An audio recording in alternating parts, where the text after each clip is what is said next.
So why did I go and buy a old Sony ZV1, especially when I have better cameras like the ZV1, A7C Mark II. I'm filming on an FX3. So why would I go and buy a camera like this?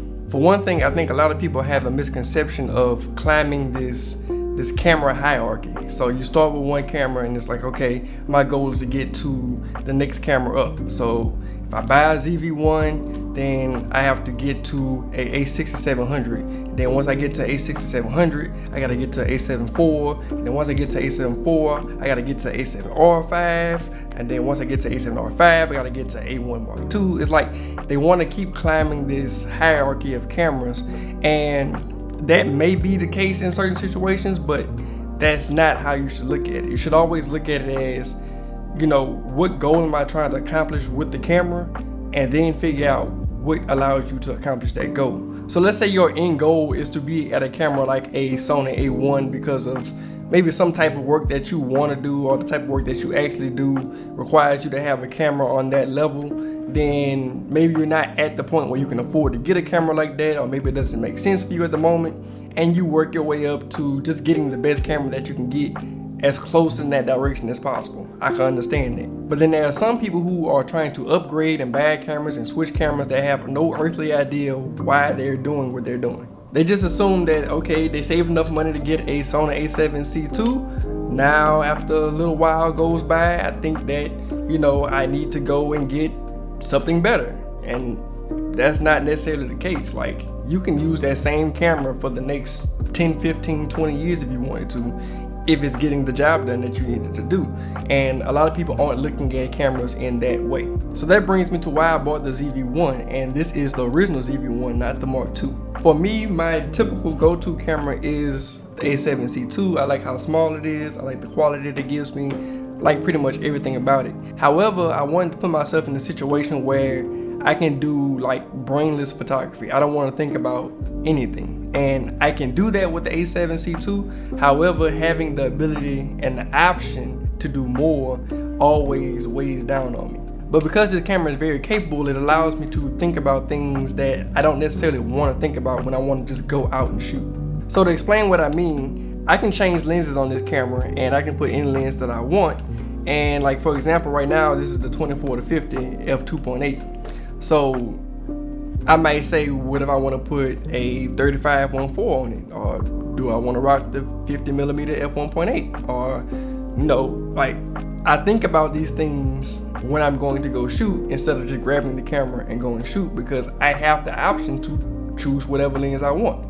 With the ZV1, I can't do anything about it. I'm getting the lens that comes on it, and I like the lens that comes on it. It's a 24-70 equivalent. It's f1.8 to 2.8. I have no problem with the lens, but just because I have an option on the other camera makes me think about the option. This just fits in my pocket and I go on about my business. I know these things might sound like small, nuanced details that don't really amount to anything, but it makes a dramatic difference in the result of the images that I take. With this camera, I'm not going out thinking that I'm going to get some crazy shallow depth of field or some super telephoto shot or anything crazy that I might be able to pull off with that camera, because I only got what I have. That means I'm not relying on any technical aspect to try to enhance a picture. I'm actually going to have to make an image instead of taking an image. I can't just find the subject and blur the background out and call it a good picture. I have to actually find a good subject and good framing and all those things that we preach about when it comes to making a good image. I have to do those things with this camera because it's not going to save me or make up for anything else along the way. Like I said, granted, I could put this camera in auto and not worry about all those things as well, but it's just the temptation of knowing that I can. Like, you might go outside with the intention of doing that, and you see a shot and you know that f1.4 is sitting right there and it'll be a really nice shot, and you just switch over because you had the option to. Like, I have no option with this. And the additional benefit of this is it really does fit in my pocket. Like, it completely fits in the pocket. It's not just a small camera. Like, this camera is a small camera, but it seems like very big compared to this. This is literally a point and shoot. Like, I'm not getting away with anything with the sensor size. This is smaller than full frame, smaller than APS-C, smaller than Micro Four Thirds. This is a 1-inch sensor. Now granted, the image from this camera is still nice. Like, this is a Zeiss lens. This is a 20 megapixel image that you're getting out of this camera, which is far bigger than anything that you're posting on Instagram or social media or anything like that. If you're looking at an image that's taken on social media, no matter what camera they're taking it from, it's probably less than 2 megapixels that you're looking at. This camera has 20, so this is far greater than what you need for most things. Now, because of all those things, when I go out to take pictures, I find myself taking a lot more pictures with the ZV1 than I did with pretty much any other camera that I take out to do random street photography. I'm not saying that the ZV1 is a better camera than any other cameras, or that the image is exactly the same or anything like that. I'm saying that this camera does a great job for what I needed to do, and that's the purpose of what I'm telling you in this video. That if you look at what it is that you're trying to do, what are you trying to accomplish, what are the goals, and you know, it goes beyond the spec sheet of the camera. Like, be real with yourself and look at what it is that you're trying to do, because for me, this has been like, this has made me want to go shoot so much more than any other cameras that I have when it comes down to just going out and shoot. Like, I can actually put this in my pocket, and like, you know, this is not a burden to carry around for me or anything. Like, I have smaller lenses than this, so I might put my 24mm prime on it, and you know, I have a nice compact setup that I don't mind having, you know, on my body. But this is literally like, I can go to the grocery store and I'll throw this in my pocket. It's literally, it takes up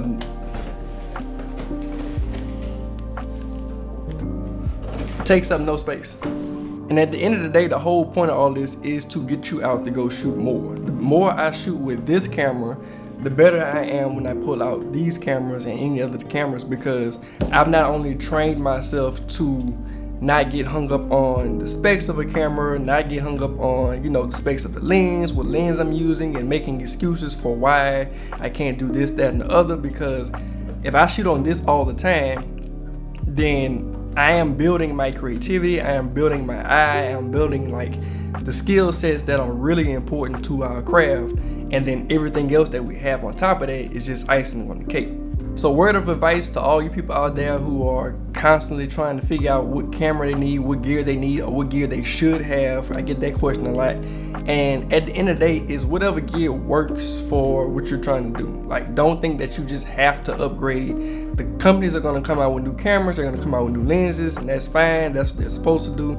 It is our job to be able to look at those things, weed through them, and say, okay, that's actually going to make my life easier, or that's actually going to help me accomplish what it is that I'm trying to do.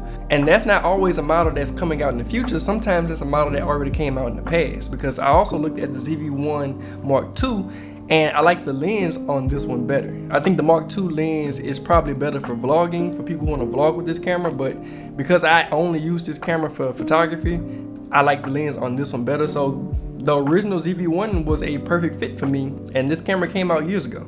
I have a series called Shutter Vision where I take a camera setup and I go out and I find a random location, take pictures, and I've been showing you some of the pictures from the ZV1 that came from my Shutter Vision episode that I used this camera on, so I'll be sure to link that down below. Check it out, follow me on Instagram, like, comment, subscribe, all that good stuff, and I'll see you guys in the next one.